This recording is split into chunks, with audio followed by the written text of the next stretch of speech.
Segurazko honezkero jakingo duzuen bezala, azken egunetako datu ikusitza, osasun publikotik 13 eta 40 urte arteko bergaren artean, baheketa masibo bat itxar gomendagarria ikusi da.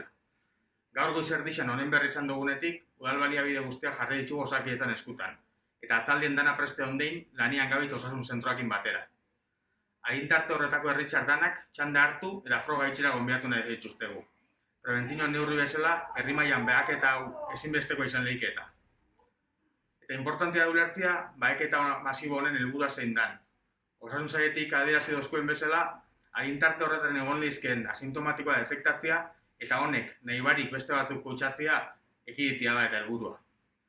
Beste barik, berriz be, herritar guztiak, 13 eta 40 urte artean zareten guztiak gonbidatu parte hartzera eta ia danon artean egoerari buelta emotia lortzen dugun.